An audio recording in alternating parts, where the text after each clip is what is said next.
the entertainment highlight of the week. Red Ray Gun Limited presents The Benji and Nick Show. Hello. Hello. Hello. Hello. Oh, that was good. I like that. Good morning. Good afternoon. Good arg. Good day. Good evening. Goodness. Loch Ness. Just trapped.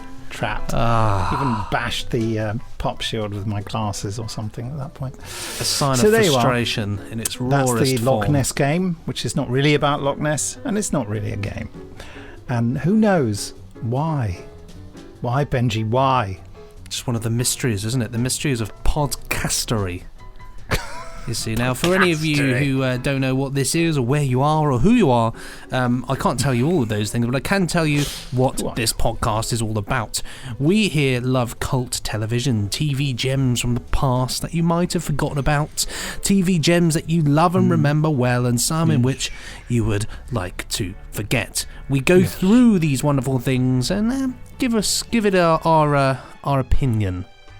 But we have various types of podcasts, don't we, Nick? We do, yes. So somewhere we set ourselves a programme to watch in the interim, and then we come back the next week and we say, what do we think of that? Others where we just talk about what we've been watching recently, and others where we do a bit of commentary. You know, we watch something and we do a commentary, and we invite you to play it along at the same time to get the benefit of our words of dubious wisdom, in inverted commas. The word wisdom, obviously. And by the fact that I called you Benji earlier, people have worked out that I'm Nick. What have you been up to, Benji? What's the situation, too? He's not showing any sign of stopping. I'm just keeping on his tail. But he's putting up quite a fight. Okay, well, just keep the pressure on. We've got people manning the bridge now. You shouldn't be able to get too far. Righto. What? He's shooting at me now. Just keep it up a little longer. No!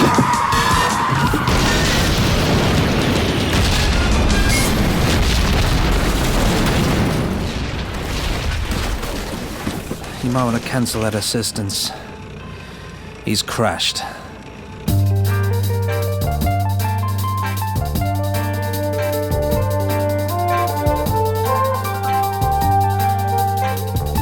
Well, there we go. Yeah, it's hard work sometimes, you know. The day job, it has its fair share of traumas. Wow, that was amazing. I wish my week had been like that. Anyway, this week we'll be going on a magical mystery tour of every Benji and Nick podcast show thing we've done so far. Yeah. And Colin Smith, our designer, has done a great magazine cover for us, as per usual. But on this montage he's done, there's one TV programme it doesn't feature. If you can spot what it is, write into us at podcast@nicholasbriggs.com for no prize whatsoever. Just for fun. Just for fun. Just for giggles.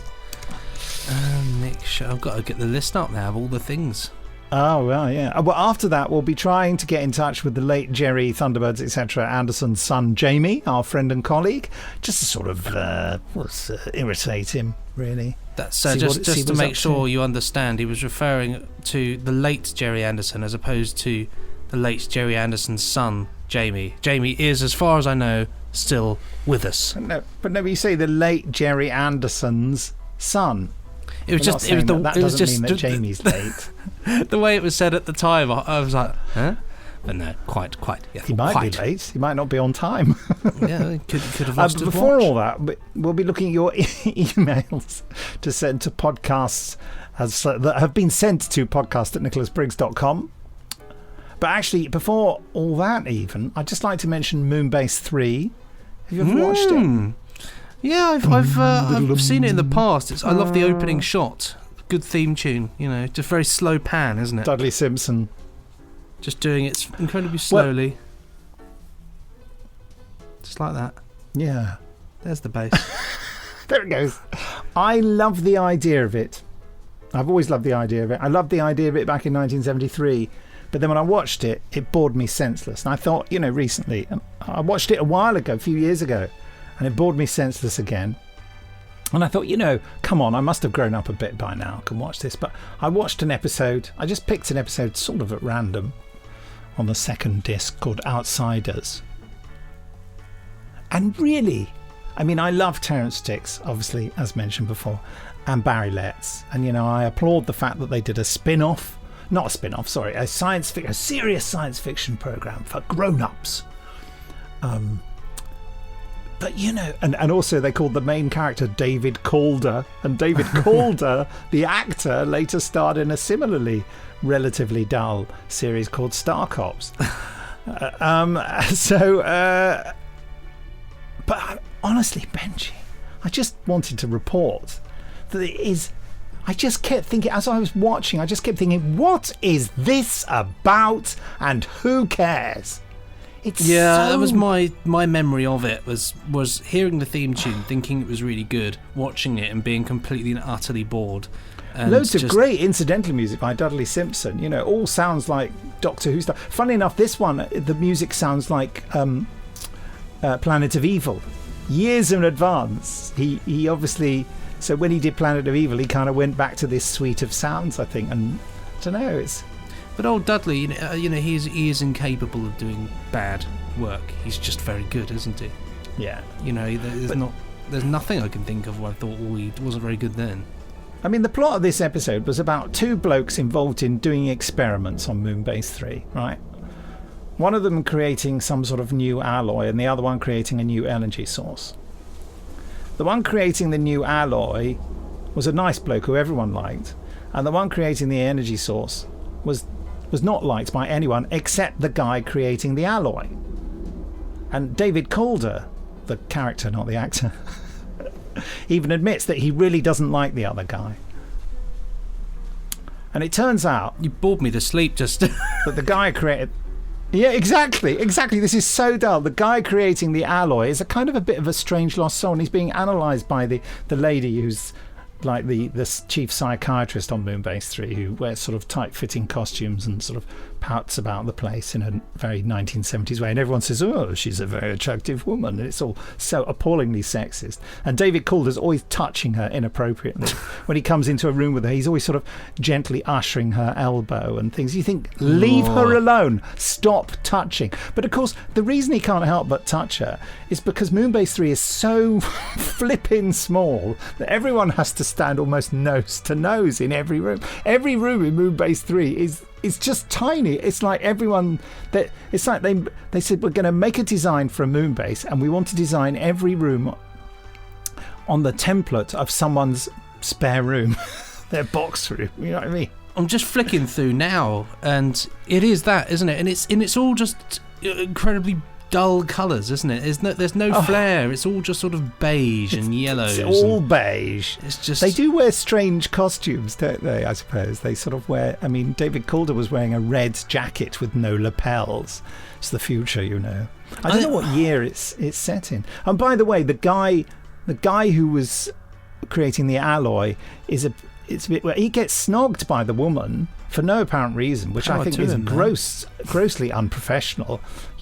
If you're a psychiatrist, I mean, your father works in that sort of field, doesn't he? I dare say he never snogs any of his clients. Well, no, it's grossly inappropriate. Well, not that I know of, grossly inappropriate, isn't it? Well, yeah, exactly. And especially when you're on she duty, just launches herself at him and he just doesn't react. I mean, can't they wait? He doesn't go and complain or anything, Can confirm it's set in the year 2003. Oh, goodness. There was optimism for you. You can hear the drama police in the background here on their way to arrest Moonbase 3. And the guy who was creating the energy source fakes the results of his experiment in order to get the funding.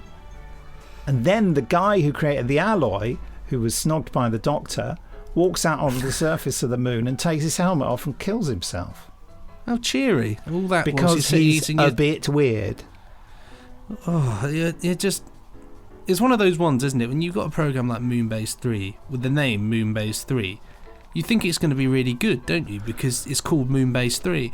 But well, it should at least be Moonbase 1, I think. I mean, Moonbase 3, it's like, it's like The other two were better, probably. They're having a great time on Moonbase 1. It's probably bigger. They don't have to stand nose to nose in beige rooms. Yeah, everybody's like, I've been posted on Moonbase 3. Great. Right, all right then. What, they get to wear red, and those ones blue, but we're stuck with beige. Right. Also, there was a shot in this which was just a shot of a corridor and an announcement. And it was just, there was nothing in the shot except the corridor. I just think, wow. And also, the model work is pretty darn pitiful. The spaceships wobble, and it looks like it was shot on 8mm, let alone 16mm. It's all of it. It's just, and it's awful. It pains me to say it because I love the idea. I keep convincing myself I like Moonbase 3, and then I watch it and I just want to scream and put my head in a paper bag. It's one of those unfortunate things, isn't it, where the idea was executed dreadfully. And so, coming soon from Big Finish Productions, Moonbase starring 3. the Quarks, just to mix things up a bit. Just to keep it rolling around. And Brigadier Lethbridge Stewart. I'm having a visit to Moonbase 3, and the rooms are too small. We're going to knock this one. Nope, get rid of it. Brigadier's suddenly an architectural expert. Brigadier just turns into Graham Chapman. No, it's too silly. No, we're stopping this right away. No, it's too silly. No. Open the airlock. Let everyone out. There we go. Let them go. They also have this weird idea, of course, on Moonbase 3, as they do on Moonbase Alpha in Space 1999, is when you close the airlock door, somehow you establish gravity on the moon. So everyone's walking around normally, and the moment they open the door, they walk out and they're, bouncing around in slow motion. You think, yeah, it's not about the air, mate. It's about the size of the planetary body you're on. So you've grossly misunderstood this concept, sir. At one point they say activate gravity. I mean, how do you activate gravity? We'll click the gravity button, of course. It's just, that's one. Precisely what they did, and to make it even more dramatic, it went beep, beep, beep, beep, beep, beep, beep, beep. Anyway, it's very weird. It's like it's like the boring older brother of Doctor Who. That's what it is. Well, there's a reason there's only 6 episodes. Isn't it, really? You imagine you've met Doctor Who and he's lovely and he wears a weird costume and maybe got funny hair and he's crazy and he's got a mad box that he goes around the universe of space and time in, and he's really funny, and then it's Doctor Who says, "This is my brother, Moonbase 3." Hi. Would you like to see my collection of slightly squashed dead insects? Yes, this one's a butterfly. It's an interesting variety, actually. I'll hit it with a book, so it's a bit... And there'll be rumours of things going astray. And there'll be a strange confusion as to where things really are. Those things with the sort of raffia work base. So if you ever are introduced to anyone called Moonbase 3... immediately open the airlock. Anyway, also I watched The Invaders, a Quinn Martin production starring Roy Thinnis as David Calder. No. Anyway, it's an American series from 1967 which I've always hated because ITV used to show it in the same slot as Doctor Who, but when Doctor Who wasn't on. So it just reminded me of the 70s, that horrible half-year period when Doctor Who wasn't on television, because Doctor Who used to be on for half a year back in those days. You think of that, it's amazing, isn't it? Not like that anymore. No, it's like every 5 years there's an episode of Doctor Who now. Anyway, and it is jolly good, and I urge you to watch it. I mean, it's corny and you kind of know what's going to happen. It's beautifully made, and Roy Thinnis is amazing. I immortalised him by calling one of the characters in a Big Finish story sort of Orion Thinnis. That's where I got the name from. David Vincent, that's the name of the character. David Vincent, yeah. They always call him Architect. They say, starring Roy Thinnis as Architect David Vincent. Cleaning woman, Joan Sims. None of the other characters get any profession attached to them. Anyway, I say go watch The Invaders. It's jolly good fun. I think every episode is more or less the same, where he tries to prove that because the invaders it's like Invasion of the Body Snatchers, and this is the only reason you can tell the difference between a human and an alien, Benji, if you watch me. Yeah. What have I just done? He just raised his little finger. Yeah, they can't put their little fingers down, so they go, oh yeah, and they go around like this. So you can always tell there's an invader because they wear gloves, which obviously the weight of the gloves forces the finger down. But then just to throw a spanner in the works, a girl says to him, she reveals she's an alien, and he thinks, oh no, and he's really shocked. She said, yes, some of us have learned to control it. That's the sum total of their achievement. They've learned to control putting their little finger down. Well done. They will sit in a room going, have you seen Janice? She's got this trick. Watch this.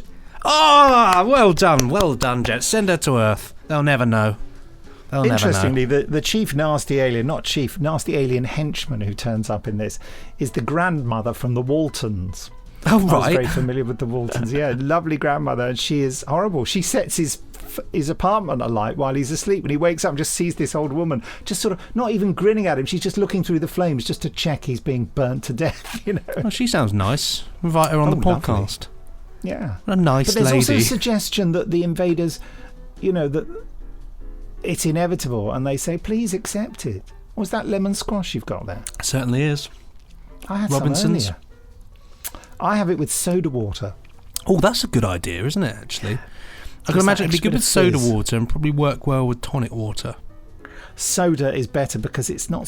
Tonic water's got too much of a flavour of its own, I feel. Yeah, it's an acquired taste.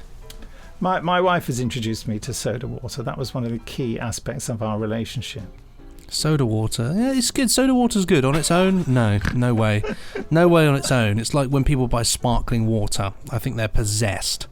There's nothing worse than going out, buying some water, and then you look at it and you think, oh no, it's sparkling. And you're stuck with it.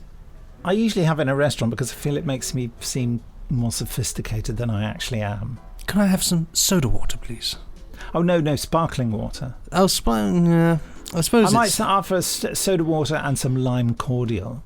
That's nice, yeah. It just needs flavouring. But lemon cordial is Whenever better. We used to do the lime fizzy wizzy, as we call them intellectually. We call them fizzy wizzies because I said, can we have a lime fizzy wizzy? I couldn't think of the word soda. Well, and as we know, sometimes I can't think of words, and sometimes when I can't think of words, I use a rude word instead, which has accidentally got into the last podcast. Oh, gosh, yes. Sorry. We should address that, yes. It does get addressed later in the... by the way, we're going to do listeners' emails, but is there a programme you want to mention before we go on? Well, I've been continuing my journey through the Star Trek movies, of course, and I feel it is vital for me to mention Star Trek The Final Frontier. Gosh, what an absolute letdown. So I've enjoyed my journey through them so far. Right from even the first film I loved, but this film was just diabolical. There's nothing good I can say. There's nothing good to say about it. It's just dreadful, full of horrible shoehorned gags. Terrible story. It's boring. Is this the one where Scotty walks into a bulkhead? Yeah, and I thought, oh, that's a funny gag. No, it's actually part of this boring plot, and the whole thing about this whole finding a god and all of that is just dreadful. It's just utterly dreadful. And the fact is that the film prior to that, The Voyage Home, is in essence a comedy. It's a funny film, but it's done so well. Whereas this one is just like it's like a drama that somebody has said, all right, we better make it funny. Let's just insert a joke every 2 minutes. Absolute garbage.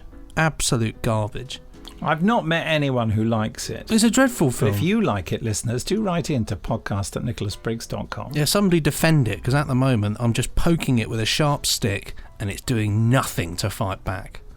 But that, of course, in contrast to I'm watching my way through the Next Gen, and I'm just loving it. I'm loving it so much. But there was a particular episode that I got to in which I just thought was absolutely fantastic, called Frame of Mind. Oh, tell me what it's about. It's like it's almost as like Star Trek does Twilight Zone, and it's basically that Riker is in this play where he plays a guy who's in a mental facility, and he's mentally ill, and he's been detained because he killed a man. But what keeps happening is he's not sure if it was real or not, because one minute he's acting in it and the next minute he's in this unit on another planet. Wow. And he doesn't know whether they say, they keep saying to him, you keep telling us that you're you worked on a starship, but that's not true. You never worked on the starship. Everybody here is mad, and you're mad, and you killed someone, and it's your fault, and you've got a court case you've got to deal with. But it's just horrible because it's so unsettling and it's so uncertain, and you find yourself. It's probably one of the best ones. What season's it in? 6. Was that the last series, or did they do 7? Second to last, yeah. So, what happens in the end? If you want to watch it, I can't tell you. Well, obviously he goes back to the ship and they're all fine. It turns out that he was on an away mission, and they captured him essentially, and they bugged his brain, and they're essentially trying to extract information from him. And so by having him as this mental patient in there, they're slowly sort of breaking him down to the point where he becomes able to give information. It's really good, really, really good. That sort of happens in another episode, but anyway. Well, that is just Star Trek, though, isn't it? Oh, this sort of happened in another episode. That's just how it rolls. There's one where he's trapped with a sort of little empathic creature who creates all these scenarios in which he's defending his son and all this kind of stuff. Oh yeah, no, I do remember that one. Yeah, and the way it's given away is that when he sees pictures of the dead mother, it's the woman who he fell in love with on the holodeck. Oh yeah, and so he says, "Hold on, that's not her." But the creature found that he had quite a thing for this woman, so the creature thought, "Oh, I'll make this his wife, and he'll believe that," not realising that it was an unreal person. But that was quite fun. As holodecks go, crazy things happen, like old Moriarty. Oh yes, he gets ideas about his station, doesn't he? He certainly does. Yeah, and that was another one of those ones, like where you don't quite know what's going on, if anything's real or not. Is this real? Is this real? Are we just in one big holodeck? I was reading that this week, that they were saying holodeck. The people that believe that existence is merely a simulation, and that this world that we live in is a computer simulation. Yes. They said that we urge you to stop trying to prove it's a simulation, because then if you prove it's a simulation, then there'll be no need for the simulation to keep functioning, and therefore existence itself will just cease, because... But they'll switch it off. They'll be like, well, they've identified the fact that they are no longer... they are just, they're not real. It's not a real world. So what's the point in keeping them going?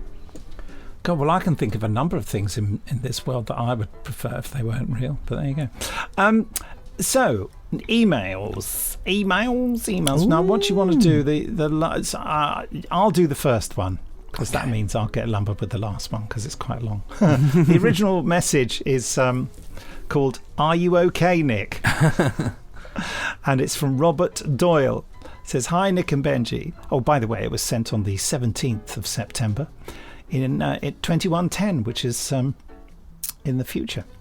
Hi, Nick and Benji. There's 3 parts to this email, so I'll try to keep it as short as possible. I do tend to ramble. Sorry. I have listened to the Big Finish podcast and the Benji and Nick show from the very beginning. I wanted to say on behalf of myself... Well, you could say it on behalf of someone else if you want. And I'm sure nearly all your listeners, how much I enjoy the podcast and appreciate how much effort they must take to produce. Oh, it's so hard. I give up. At times, when I need to pick me up, I know every time I listen to the podcast, they will bring a smile to my face. There's a smile. There's a smile in my voice. So I sounded a bit like David Tennant there, didn't I? So I don't want you to take this as a criticism. On this Sunday's podcast, you didn't seem your normal self. You seem annoyed, or dare I say it, pissed off. He said pissed about something, and I don't ever think I've ever heard you swear on a podcast. Well, it's a really good point, mate. I hope whatever it is okay now. You are more than welcome to tell me to wind up my own business. No, not at all. Mind my own, but why? I misread that. Oh, sorry. Tell me to mind my own business. No, listen, I put myself on a recording for you to listen to. I can't tell you to mind your own business. You're in my business. I think I was a bit irritated by things, wasn't I? And I was a bit tired. Irritated. And so when I couldn't think of a word. And you didn't feel particularly well, I seem to recall, as well. You felt a bit off. Yeah, and I couldn't remember a word, and I just paused and said, I can't remember that word. And the funny thing is, there's an edit either side of it, so I obviously thought I'd edited it out, but didn't. So there'll be an extra special listen through this time. Normally I go through painstakingly, but yeah, obviously I was in a bit of a rush. Good point, Rob.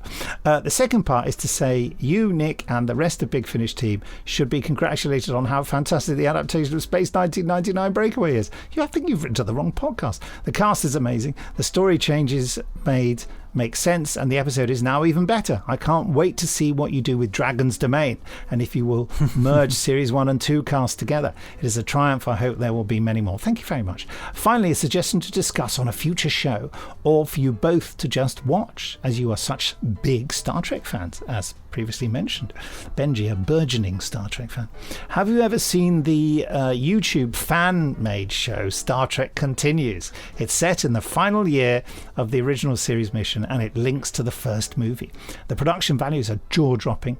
The sets and music have a genuine feel. James Doohan's son Christopher plays Scotty, and it's so eerily accurate.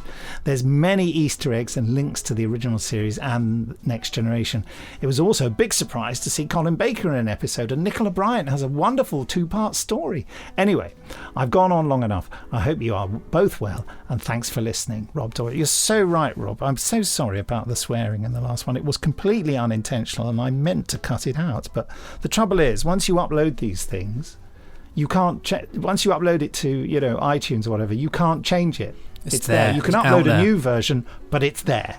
So there it is, in all its effing glory. Yes, I have seen Star Trek Continues. It's magnificent, isn't it? It's amazing. Yes, it's absolutely amazing. It's a real feat of passion, what they've done there. I'd love to be in an episode. I nearly wrote to them and begged, but then I regained my composure. Could be some kind of robot. That would be so fun. Get stuffed. I'd be a person. You could be a person that's a robot. But you're the voice of the Daleks, therefore you have a little nod to something sort of similarly. I just talk like this all the time. He has a throat. Nick Bruce, he can't do anything. Anyway, thank you for writing, Rob, and huge apologies. But yeah, Star Trek Continues. It's brilliant. I haven't seen Nicola's one. I've seen Colin's one. I must watch that. She's very good in it. She's a great actress. Great. I'd love to do the original set tour. I think they've got that. It's over in America, isn't it? I think it's New York or something, and you can go and see all of the different sets. It's so cool. And the guy who does it is a bona fide actor, and does loads of animation voices and things. And he writes it and directs it, and even does some of the music and stuff. I mean, he's a real an amazing guy. I think amazingly talented and so enthusiastic about Star Trek. Brilliant. And that's the best way to be, isn't it? If you love something, then enjoy it. I feel I should find out what his name is. I've forgotten. I might have even met him. I certainly met the woman who plays the empath in it. StarTrekContinues.com. Are they still making it? I wasn't sure if they'd finished for some reason. I don't know. Enter site. It's quite remarkable what they've done. How many episodes have they done? 1, 2, 3, 4, 5, 6. Wow, they've done 11 now. Wow.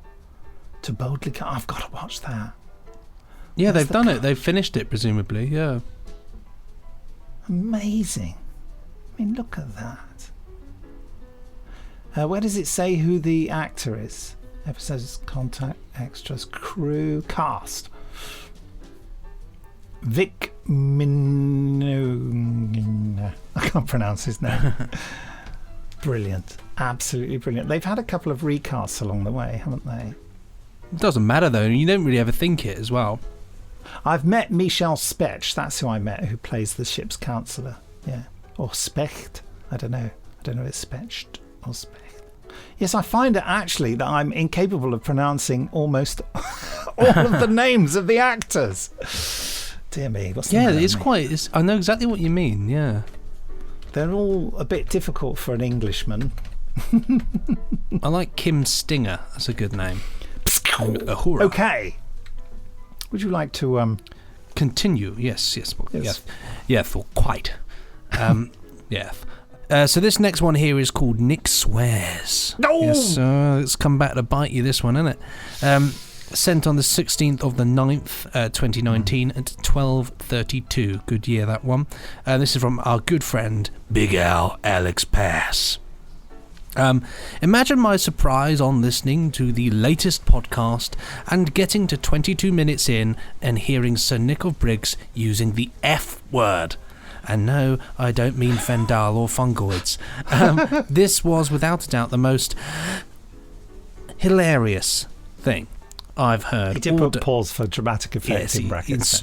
He instructed me to pause there. The most hilarious thing I've heard all day and had me honking worse than Brendan from K9 and Company. I haven't laughed so much in weeks, and my work colleagues are all slightly more concerned about my sanity. Brackets, aren't we all? Indeed. P.S. I hope your slap-up meal with Jamie, son of Jerry Anderson, celebrating Breakaway Day went well. It did. I have visions of you both dressed in Space 1999 spacesuits, like Koenig and Bergman, in the episode Black Sun, drinking an alcoholic beverage or 7 and toasting the success of the fantabulous new audio series. Let's hope you had something better to eat than microwave spaghetti and meatballs. Anyway, on with lunch. Oh joy, all the best from Big Al, brackets Nick. FNL, not him again. Oh dear, I'm so sorry. Yeah, I had lamb cutlets. That's what I had. Very nice. Gorgeous. Apologies to any vegetarians listening. But yeah, absolutely gorgeous. Oh, fantastic restaurant. What did I have? And I had baked bananas in caramel with ice cream for pudding. Oh, that does sound nice. Healthy? Baked bananas? No. And some red wine and some dessert wine. And we got a free glass of Prosecco because we're frequent customers of this particular restaurant. And they gave us the brandy for free as well. Are they fools? Do they not know what we're like? It's like throwing fuel on a fire. Anyway, this is called A Nero Wolfe Mystery Follow-Up 2019-09-16 at 01:51. The dawn of time.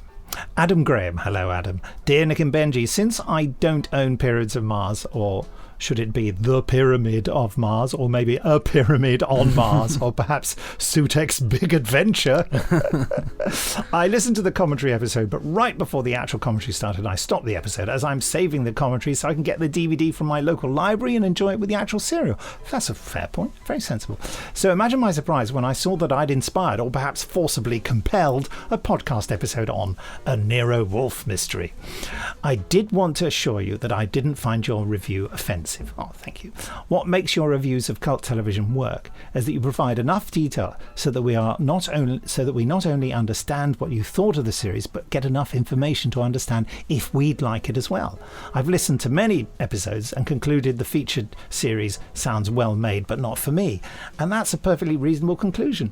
Even if you don't intend to watch another episode again, I take comfort in the fact that A Nero Wolfe Mystery was not sentenced by Nick to trot the tripod DVD walk of shame. Well, can I just interject very quickly to say that one thing I can say here is that a lot of people have actually contacted me and tweeted to say, oh, brilliant that you're covering this series. And some people have forgotten about it, and a lot of people have felt like they're the only people that know what it is. So, Adam, I say great taste and great to bring forth something that's a little bit outside of our normal. And we did like it, didn't we? Yeah, we enjoyed gave it. Good marks. We were just a bit sort of not sure. Anyway, I did want to respond to a couple of points discussed regarding the series. First, regarding the year the episode was set in. The book, The Golden Spiders, was written in 1953. However, A Nero Wolfe Mystery really didn't try to tie each episode down to a specific year. The vast majority of episodes occurred in roughly the first 15 years of the post-war era post-World War II era. There were a couple of episodes set during World War II and a few during the 1960s. The Doorbell Rang, Death of a Doxy, and The Mother Hunt stand out, that felt more distinct as being set during their respective eras. Wolf's House was a really timeless piece, with the scenes outside the house being more reflective of the exact year. Second, regarding Benji's suggestion that the episode should have been only 45 minutes, A Nero Wolfe Mystery wasn't the first series to adapt Nero Wolfe novels on television. There was a 1981 series called Nero Wolfe, starring William Conrad. Was he the guy who played Cannon in... No idea. Anyway, and it attempted to adapt... It would have been him, he's the right build. To adapt several Nero Wolfe stories to air, and it did The Golden Spider as a 45-minute adaptation set in 1981. It was the worst episode of this series. I don't think the length was the only reason the episode didn't work, but trying to adapt a novel into 45 minutes is pretty difficult, as you can lose a lot of very important points and have to condense things down. However, most episodes of the series were shorter. A Nero Wolfe Mystery was like many American television series that began with a double-length episode and then went to standard 45-minute episodes. After the pilot and first episode, what A Nero Wolfe Mystery did was that it adapted Nero Wolfe novels and novellas. The novellas were told in a single episode, while the novels were adapted into 2 episodes. Clever. Strangely enough, when the series was broadcast in Europe, linking scenes were added to the novella episodes so that they could be aired in a standard movie-length time slot. I had a question on something Nick mentioned regarding a series called Canon in TV action. There we go. When I think of Canon and the era Nick grew up, I think of an American private detective TV series, Canon, coincidentally starring Conrad. There we go. I doubt that's what was in the pages of TV action. It was. Was there a similarly named British series running at the same time? No. It was Canon was huge on British television. Saturday nights on BBC One sometimes, I think, and sometimes during the week. Interesting that they decided to put that in. Also, Hawaii Five-0 was huge on British TV. It was massive, yeah. Massive. Steve McGarrett. I will add that I didn't mean to come across too forcefully in my original email about this series. Due to my over-strident compelling of Nick and Benji, it feels like I should examine something that Nick loves that's probably not to my taste. But do I have the courage to face it? Adam Graham, sent from a room where I stare at a copy of the Chalet Girl DVD with fear and dread. Listen, Adam, do not watch Chalet Girl. It is a load of rubbish, and I love it, but I know it's rubbish. Great review from Luke Pete Nick, wasn't there, about it? I thought it was beautifully done. But anyway, thank you. Lovely points there. Yeah. I've got just before we move on, I've got a quick interesting fact for you. Did you know that William Shatner actually played Archie in the 1959 TV pilot for Nero Wolfe Mystery? Good Lord. There we go. Come on. That was my fact. That was a good fact. Good fact. Benji, can we stop here and reconvene after I've picked Ben up from school? Yeah, sure, mate. Not a problem. Is that all right? Kind problem. Yeah, that's fine. I'll text you when I'm back, all right? Okay, not a problem at all. I'll stand Brilliant. ready. Thank you. This is All a right. bit of an epic one, this. It is a bit of an epic.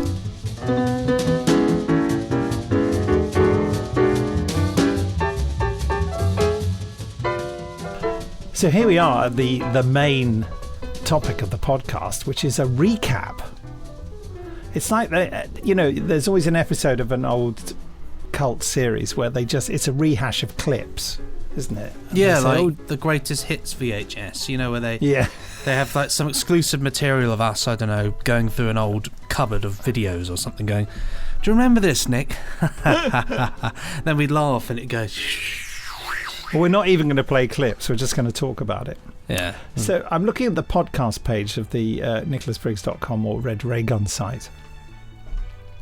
And on the 15th of October 2013, I released a podcast called Nicholas Briggs in Conversation with Colin Baker. That is not part of the Benji and Nick show. That is an exclusive other thing. But did you ever hear it? I didn't hear it, no. That was awfully good. And then on the 27th of February 2018, the Benji and Nick show trailer. My favourite thing about your Nicholas Briggs and conversation with Colin Baker is in the description. You're credited as Nickeolus. Nickeolus Briggs. Really? Yeah.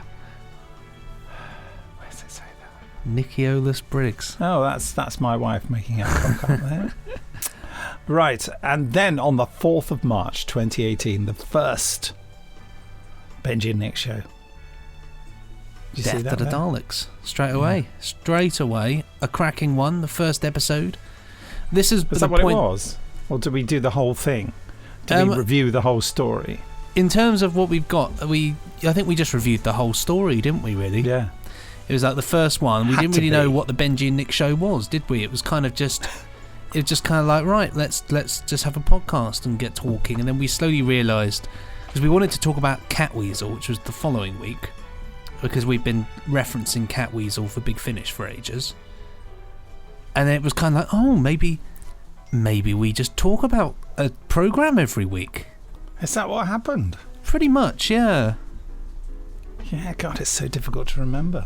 That was kind of the vibe. That was like, we got to talk about Catweasel and really loved it. So Then that was on the 11th of March. That was, yes. Then the 18th was the Dalek movies. Are we just going to list these? Is that all we're going to do? I don't quite know. I think we should tell the listener what we... I mean, Death to the Daleks, surely we gave that a great review. That must have been... Death I to don't the know whether we Daleks did was an absolute exclamation. 5 out of 5 without question. Yeah. And we loved Catweasel as well, didn't we? 5 out of 5 without question. Could you sum up your feelings for Catweasel? I adore Catweasel. It's one of those great shows where there's a certain magical quality to it. It's a timelessly magical, beautiful show. It's one that's fondly remembered, but not necessarily. It's fondly remembered, but it's not quite in the public eye, if that makes sense. Like, it's sort of lost in time. Lost in time. The eye of time, brother. The eye of time. But It's a generational thing, because, you know, Catweasel became a general term for anyone who was a bit scruffy after that. They used to accuse Michael Foot, the leader of the Labour Party, of looking like Catweasel. Richard Branson in the 70s as well was Catweasel, wasn't he? Was he? I remember Johnny Rotten saying that. Yeah, they said, there's Richard Branson there. It was when they all got arrested on the boat of the Jubilee Party. So there's Richard Branson there looking like Catweasel. Really? Hey boy, I own a jet company. Yes, and a record company. Yeah, I think he only owned a record company in 1977. Thy magic discs of sound. Mystical oracle. So yes, in case you didn't know, Catweasel was a 1970, probably made in 1969, the first series anyway, series about a wizard from Norman times who comes to the present day being 1969 or 70. Generally thought that the second series wasn't as good as the first series. What's your view on that? Yeah, I mean, it was evident that the magic was really there with the original cast. It was that very special location, Hexwood Farm. And the second series, it kind of, whilst still very good, I think it didn't need a second series. Obviously, they had to do it because it was very popular, but I felt like it had done its job. That I think it would have been far more powerful if, at the end, of course, Catweasel disappears into the... It is a very moving scene. It's very moving. It really gets me every single time I watch it. So to have him come back again, I just thought it ruins the effect of the earlier one. Although, of course, I remember the second series a lot better. A, because it was later, so I was slightly older, and B, because it had the boy from the Railway Children in it, who was sort of, we thought, oh, it's him. Owlface. Owlface. So moving on from that, we got the Dalek movies. I mean, obviously, Nick, as a Dalekman yourself, A Dalekman. I take it's an absolute 5 out of 5. I think it was, wasn't it? Do we follow the classic? This is Doctor Who and the Daleks and Daleks Invasion Earth 2150 AD, made in 1965 and 1966. Did we follow the usual wisdom and say that Doctor Who and the Daleks wasn't quite as good as Daleks Invasion Earth 2150 AD? Of course we did, yeah. I mean, it just goes without saying. You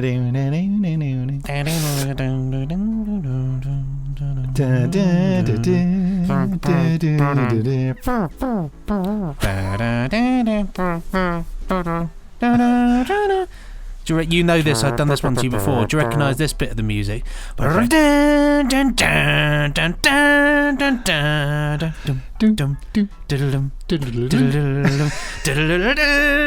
they so kept good. cutting to the... So good, so good. I'd like to do Unfortunately, a not on re-edit the of that film soundtrack and CD as well. No, very annoying. I'd like to do a re-edit of that film and just randomly edit that bit in every 5 minutes. So you're right in the middle of a scene and suddenly... It's when they keep cutting between the mine, the Daleks' mine, and something else. What is the It's other basically thing just there? every time there's an establishing shot of the mine, isn't it? Just with lots of people going... doing... Yeah, very good, very good. 25th of March 2018, we moved on to Children of the Stones. Oh, Children of the Stones. See, this is the point now where we really were venturing into slightly out of this world territory, because we both knew Children of the Stones, but this was the point where they weren't dead 5 out of 5s in our head, and we were kind of seeing how we went for watching it again. I mean, I assume we gave this one a 5 because Children of the Stones is brilliant. For all of you that don't know, it's about stones that come to life, and it's all about witchcraft. It's got Gareth Thomas in it. It was in for more than just an afternoon, a whole series. Very scary children's series, wasn't it? It was. Do you have any memories of that when it was on at the time? Oh, God, yes. I remember watching it, and then they repeated it 2 years later. It was 77, I think, and then they repeated it in 79, I think, and then I recorded the audio of it in 79, so I'm very, very familiar with it. Watching it is like, you know what I mean? It's... Do you still have the audio of it? Well, I've got cassettes somewhere, yes. I haven't ever... No, that was wrong. That was Morgan. It was, you know, the bit.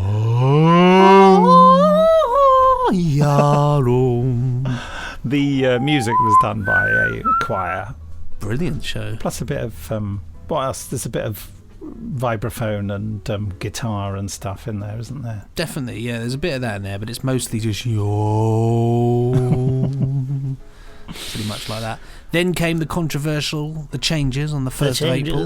Yes. Well, they were the 1970s BBC. Didn't go down that well, did it? It didn't. It's very well made. All shot on film, but quite dull. And I thought Paddy Kingsland's music, incidental music, was quite repetitive, although loved his theme and stuff. I love that it is repetitive. It's got that same sort of dum, dum, dum. This is just the Benji Nick podcast where we just talk about the music to everything. But yeah,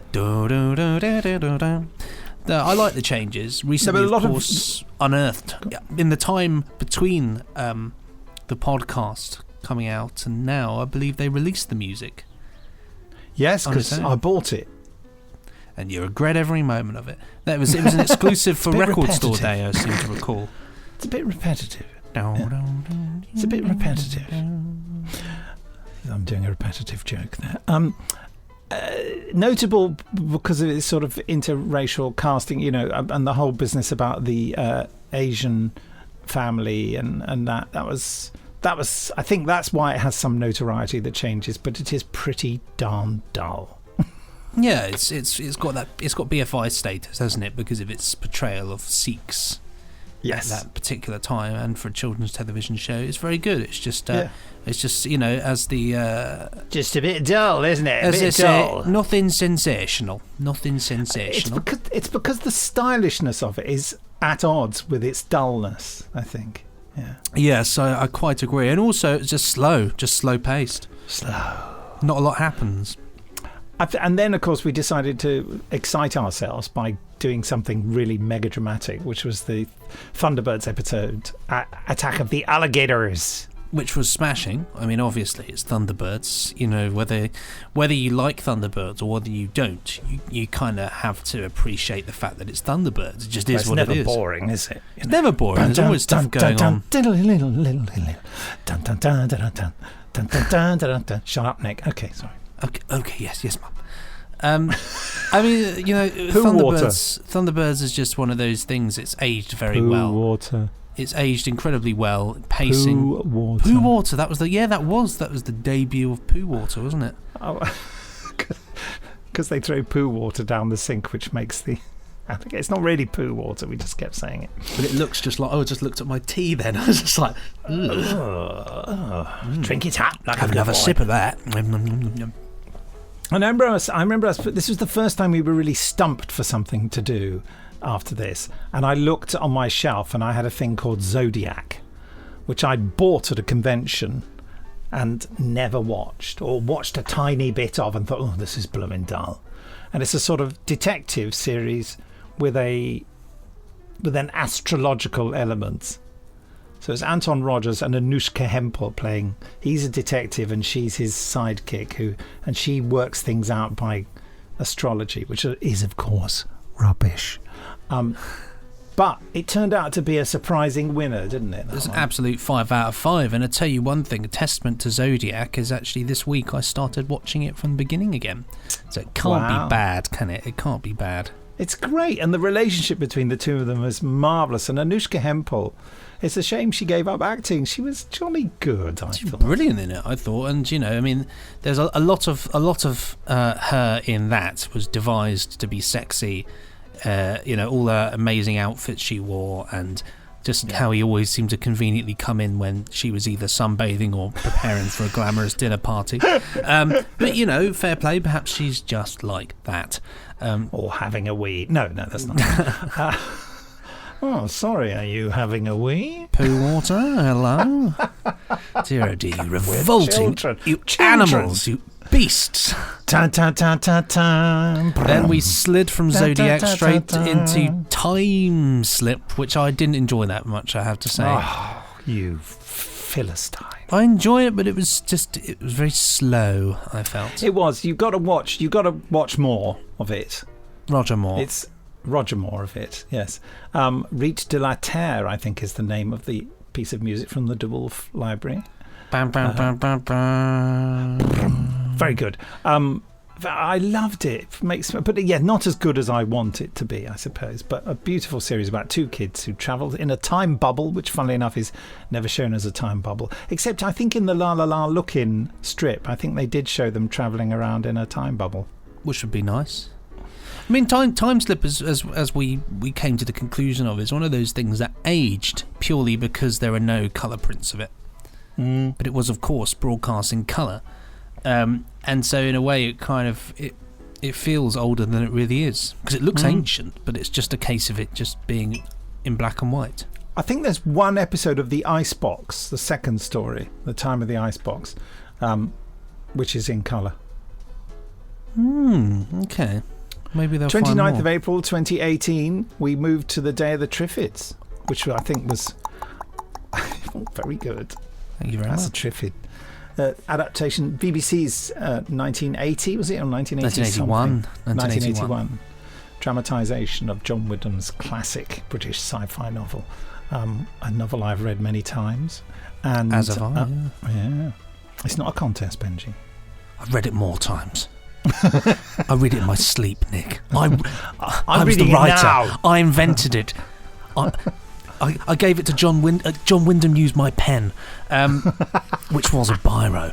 Absolutely love Day of the Triffids. Did he borrow your biro? There's no adaptation of it I don't like. That's the thing. I love all of it, really. Oh God, not that movie. The film is pretty dreadful, but it does have some really one, isn't it? It does have some really good moments in it, like no, it doesn't. Like the bit in the greenhouse with the. That's terrible. Yeah, but the lighting makes it look really sinister when it's crawling along. Lighting my arse, don't do that.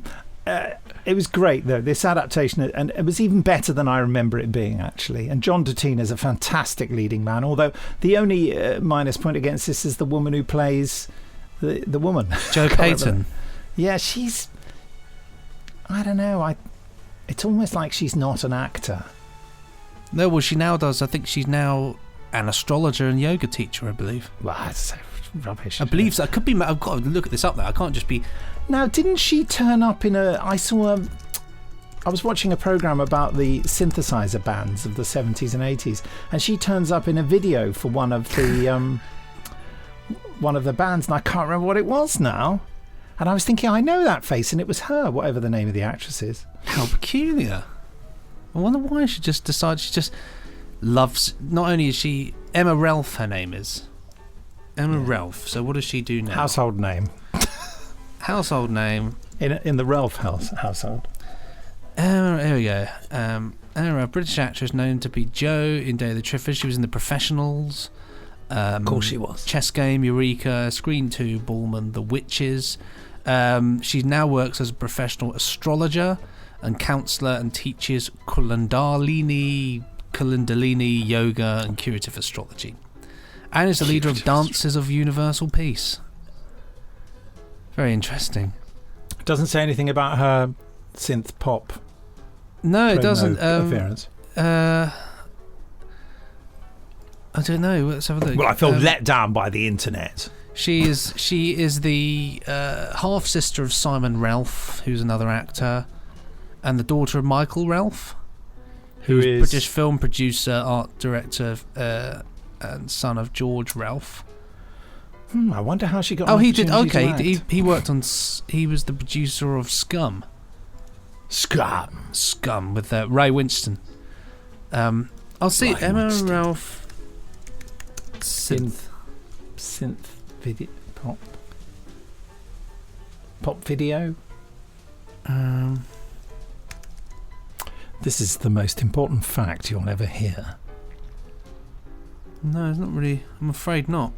I mean, Okay. she's part of the DUP, which is Dances for Universal Peace. Not the DUP, which is Not the the Ulster DUP, which Unionist is the Party. Irish one. Oh, Emma Ralph in Heaven 17's Penthouse and Pavement music video. Yes, it is. Bada boom. Thought so. There I we wanted go, to say yeah. Heaven 17. Yeah, she Well. is. Good blimey, yeah, she is in it. That's crazy. There you There go. you have it. I'd forgotten that until her name just came up recently here in this podcast. 6th of May 2018, we did the Chimes of Big Ben, which of course is the allegedly second episode of The Prisoner, but who knows what order they're meant to be in. That's Captain Scarlet. Yes, that is. Oh, we'll do. Oh, the Chimes of Big Ben. Isn't there a Chimes of Big Ben in Captain Scarlet as well? I don't know. There is. Hold on. Well, I did say The Prisoner, didn't I, there? I didn't hear you say The Prisoner because I was too busy going dum dum dum. That was it. I thought this is going to be an interesting rendition of The Prisoner. Oh, no, theme. I was referring to Big Ben Strikes Again. Captain Scarlet. There we go. Oh, a very similar title, I suppose. And I think we just gave that a good review, didn't we? Oh no, well, both of us notoriously loathe The Prisoner, don't we? I mean, we can't stand it, so we gave it a -5 and threw it in the bin. No, of course it got a good review. It's The Prisoner. How can it not? It's just The Prisoner. I think it gets an extra star for the fact that its restoration to HD is just glorious. It looks I have got it on incredible. HD, but I haven't watched it on HD. Oh, just you have to. If you got that Blu-ray, where have you just been, watch. man? What? Where have you been hiding? It's glorious. It's that's the line, it's sorry. well worth it. Chalky on 13th of May we did. Yeah, that was Another pretty John Wyndham mediocre, wasn't it? adaptation. Middly Yeah. sort of affair, wasn't it? Really, ITV kids series. sort Yeah, I of. don't You know, think- I sort think of. that's, Yeah, it's I just think we gave it like 3 stars, didn't we? deserves 3 stars. It doesn't deserve any more, does it? Really? No. Ace of Wands on the 27th of May podcast. Oh, we missed out. No, we missed out 20th of May. Space 1999. Sorry, yes, 1999. Space 1999. How could I miss that? Which I think at that stage I did know that we were going to do for Big Finish, so I had to keep very quiet about whatever. I don't know what did we do? We give it 4 stars, something I think like it would have that, got. It would have got a 4. I don't think it would have got a 5. No. I think it would have got a 4 because there are faults, of course. Of course, there are faults. Faults in everything. That's apart Jerry from Anderson. Obviously. Mayhap, bird of night, hoot not. That was Benji's knees knocking together there. So Space 1999, in case you didn't know, is Jerry Anderson's second live-action TV series. The moon gets ridiculously catapulted out of Earth's orbit by a big explosion of nuclear waste. Who ever heard of such a thing? Such nonsense. So, yes, sorry, I said Ace of Wands, 27th of May, we did that. It deserves 5 just for its theme tune, doesn't it? That theme tune. The theme tune is 50% better than the series, I think. Oh, absolutely. I mean, the problem with the Ace of Wands is there's just not enough of the early stuff in there. So you don't get to see all the interesting, character building and that, because I think it just comes in straight away with like series 3 or something. I'm afraid so, yes. But the theme tune is brilliant, and in fact I must learn how to play it. Although it's a lot of finger picking, which isn't really my thing. Wherever you can. So good. Oh God, you've got to get your band to do a version of it. You'd be brilliant at singing that, wouldn't you? One of the things I would love to do is be in a band that just does theme tunes. I just think that'd be such a fun band. It's called like a telly band. Yeah, the telly band. The telly band. Which don't say it too quickly. It sounds dodgy. Does it? Telly band. Why does it sound? Sounds like you're saying the Taliban.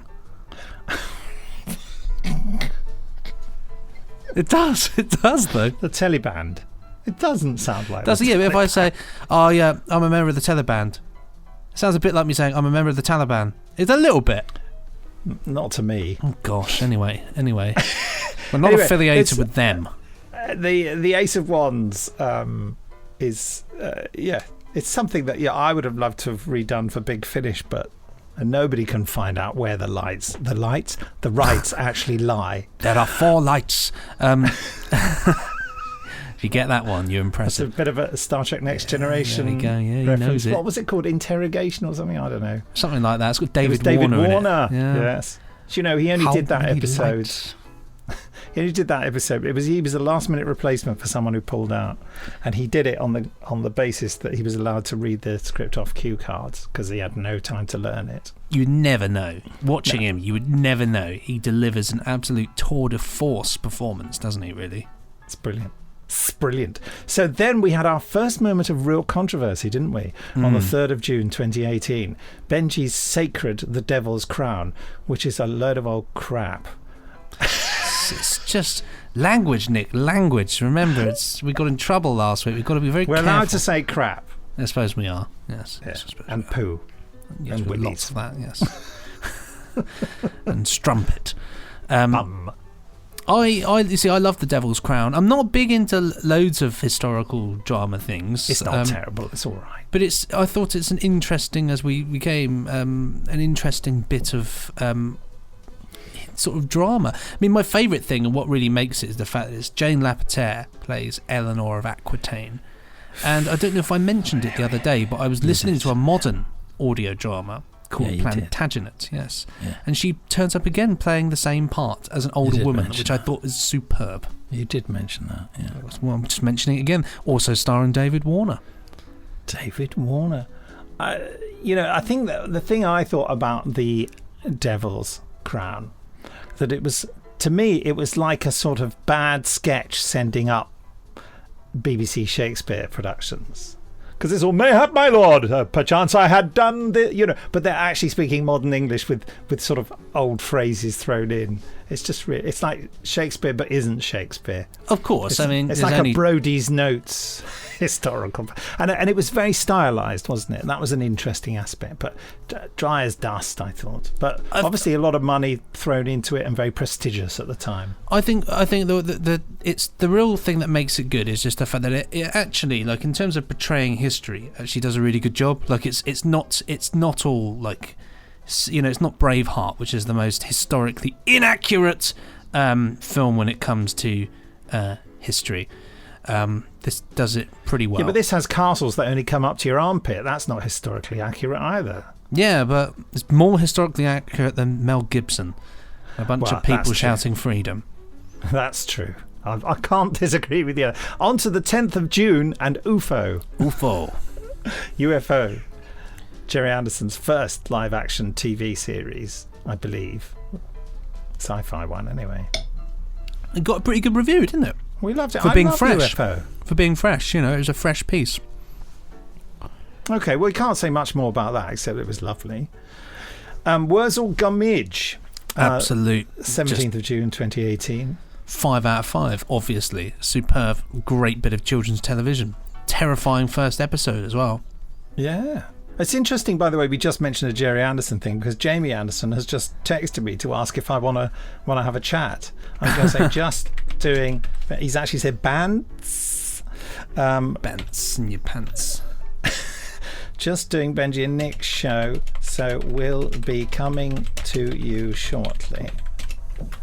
Little laughy emoji there. He's thinking, oh Christ, I think I'll go for a walk instead. Yeah. I'm just gonna. Wurzel Gummidge, you love it. It's been revamped, and when's it going to be on? The revamping, I think it's going to be around Christmas time. I'm not 100%. I got the wonderful, lovely job of working on a little short film recently, which was sort of harking back to the good old days of the television series, and we worked with some of the original cast. It's lovely, and we got an actual, an orchestra. Well, I say more like a quartet to do the music properly, and it was lovely. I mean, that for me is something I'll hold very close to my heart, and I've actually got a signed behind me. I've got somewhere in a tube. I was sent this week a lovely, an old Southern Television poster of Wurzel at the time, and it's signed by all the cast members. That's rather nice. Oh, how lovely. It's a lovely little memento there. But you recorded the sound or something, didn't you? I didn't record the sound. I did the sound design and mixed it basically. So did all that sort of business, adding in lots of noises that nobody knew weren't recorded. Things like the fields going shh. And it was beautifully done, and the music's great as well. Beautifully done. Thank you. It was good fun. It's hats off to Stuart, who organised the whole thing. Stuart Manning, did a fantastic job. Jamie's texted one of those emojis where the face is blue and the hands are sort of holding it, so he's terrified. The screaming face. The screaming face. So Wurzel Gummidge, I don't know whether I gave it a 5, but I'm sure you did.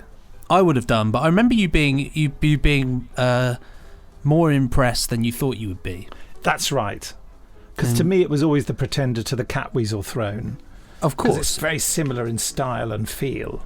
I'll tell you the interesting thing about Wurzel Gummidge, and this is something that I wasn't made aware of until recently, but because of the really bad transfer that they made of the film stuff, it's incredibly dark and sort of washed out. But the actual broadcast was incredibly overly colourful, almost like Technicolor.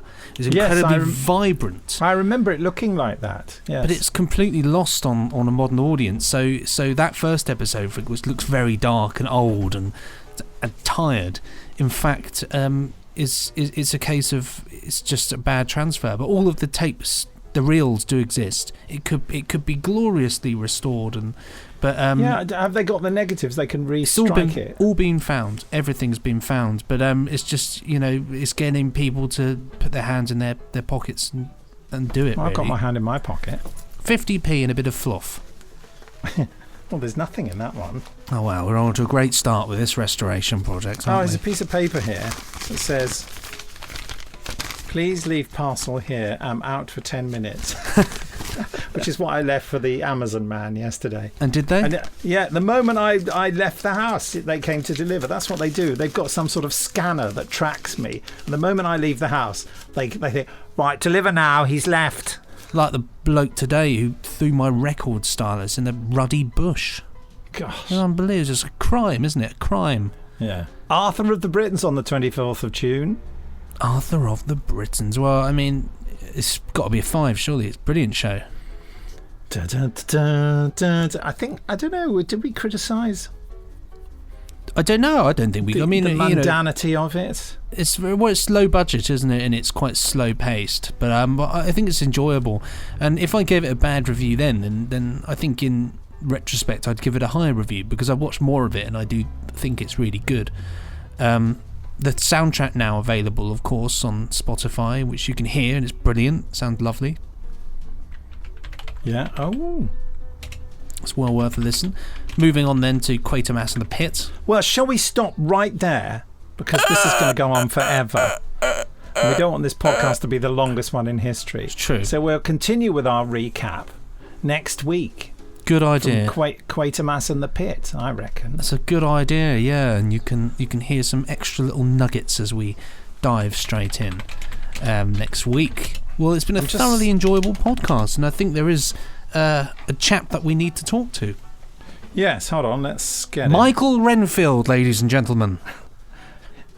Michael? Oh, I must have got the wrong bloke.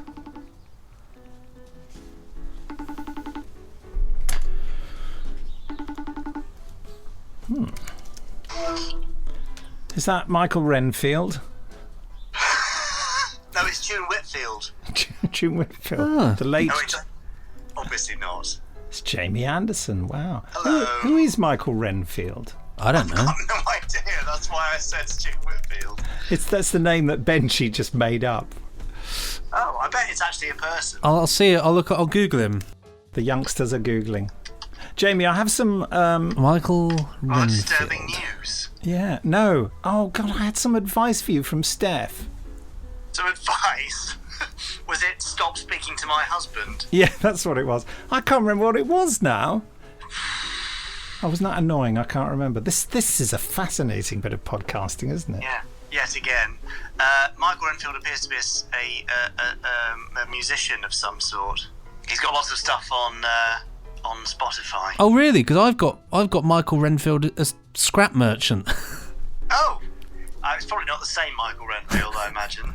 He's diversified. Very sensible. He owns Renfield Metals. Gosh. Well, What a guy. I mean, this is an amazing find.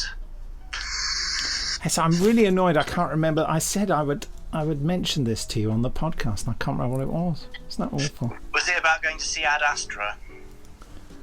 No, I'm trying to get the family to see that, but we can't work out whether it's going to be suitable for Ben.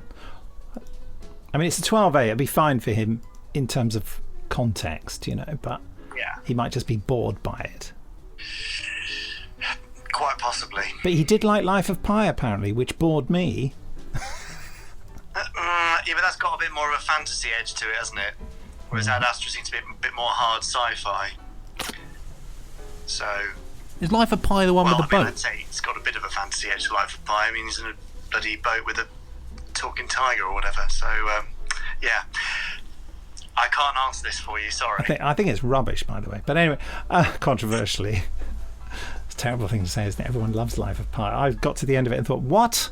Are you serious? There's a great stage show version, isn't there, with the puppet tiger, Oh. which looks amazing. Oh. So that might be more engaging. Anyway, what are you doing today other than looking up scrap merchants? Wow, podcast, bit of scheduling. Benji, what are you doing today apart from all this? Sound design work. Working on something. Is it top secret?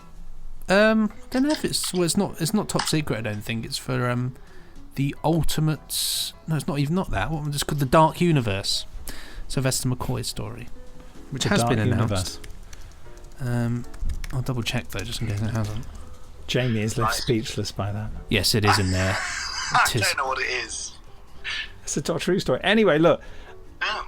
Do you want to give him a random question? Yeah.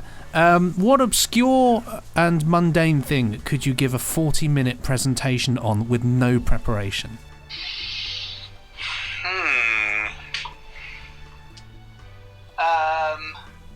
I'm looking around the room for inspiration.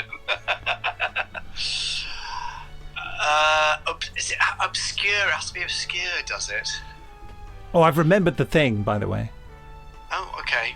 Do you want to tell me that while I think of the obscure thing I can give a presentation on? Well, I told Steph that you lived 25 minutes from a pub, but the problem was that it was all uphill. Yes. If you can tell me it's down on the way back. Yeah. That's good. Well, she said that's the best way to do it because you get the exercise going there and then you have too many drinks and then you just fall down the hill on the way back. Yeah, the path back from the pub to my place is quite treacherous. So it could be the end of you. Yeah, so if she's trying to get me to break my neck, then yeah. She did say that. She did say her that. objective's clear. Thank you, Steph. Anyway, yes, have you thought a mundane thing? Yeah, I think I could probably I mean, yeah, email marketing is a bit too generic, isn't it? So I don't really want to say that. Neuropsychology. Can you do that? It's not mundane. I don't think it's mundane, but other people might. Could you tell us something about neuropsychology? It is essentially the study of the brain by looking at damaged brains where there are lesions, areas which are non-functional, rendered by disease or injury of some kind, and those basically eliminate particular functions, which then elucidates how those areas function and how critical they are to brain activity. So there's a fantastic, sadly now deceased neuropsychologist called Oliver Sacks, who wrote several books, including which I can recommend, which was The Man Who Mistook His Wife for a Hat. Is this the full 40 minutes or just the trailer? That was the first 40 seconds, just to get you all excited. Actually, it is. To be fair, I quite like the bit about the man who mistook his partner for a hat. It's amazing. And I think in that book, or in a similar one, there is an amazing but terrible story of a man who was arrested for kicking a woman in the head at a beach. Oh, blimey. And doing a serious head injury, but it turned out that he himself had received a head injury which messed up his brain's recognition of shapes, so that indeed a human head could look like a football, and he claimed to be kicking a football. But there's amazing things, like a man who was involved in a motorcycle accident, went home, murdered his daughter, and then completely forgot about it until years later, where he received a similar head injury on a motorbike, and suddenly remembered it all and couldn't bear the thought of it. Anyway, it's not that mundane, is it? It's quite interesting, I think. A lot of avenues. You've accidentally been extremely interesting. It's the only way it happens. Yes. If we asked you to do a presentation or something interesting, we probably actually would have been bored. My snoring was pure acting. It was actually all fascinating. It was amazing acting. I can't think of anything mundane that I could give a presentation on. What about you, Benji? I don't know, I suppose Supermarine Spitfires or library music, to name a few. Oh, nice. That's quite boring, isn't it? Yeah, that's more boring than neuropsychology. I'm annoyed I was not boring enough. There's a great festival on once a year called the Boring Festival, in which people just have to go up and talk about boring things. And it's held twice a year in London. I want to go next year. No, once a year is not enough. Says here, Jos Norris talks about Ratcliffe-on-Soar Power Station. Tim Chipping talks about the original location of the Garden of Eden, claiming it was Bedford. And Jess McDonald talks about empty stations. Ratcliffe-on-Soar Power Station as well. The latter I'm quite interested by. Oh. Is that Ratcliffe-on-Claw Power Station? Is that an empty station? No, that's just a power station. But they do talk about empty railway stations. Goodness. Well, okay. You can watch the presentations on YouTube. Don't worry, they're still here. Thank you. Yes. Gosh, they haven't got the dates for the 2020 Boring Conference yet, but I think we should go. I'm up for it. I'm so up for it. How much is it to get in? Good question. Let me tell you, it is. Buy tickets. He's on the website as well. Between £21.91 and £27.24. Or if you go to the National Library version, it's £12. Gosh. Nothing of any importance will be discussed. Content is a waste of time and money. There are lots of things you could do that are better instead, is the tagline. But I think that's the point, is that you're choosing to spend time in a thoroughly boring environment.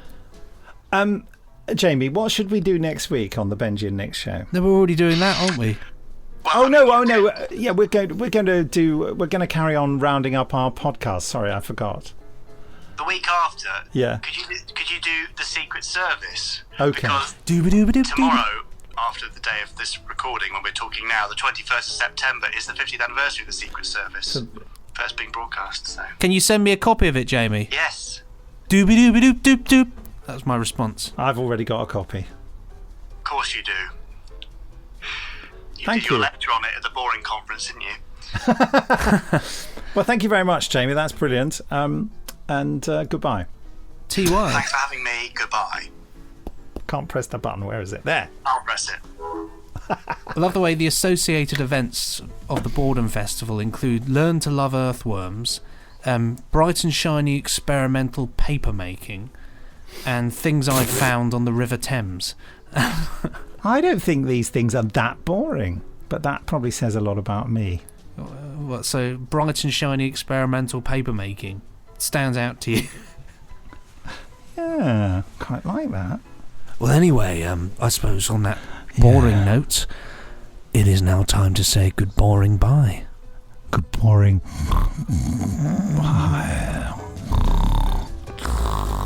And don't forget to rate, review and subscribe.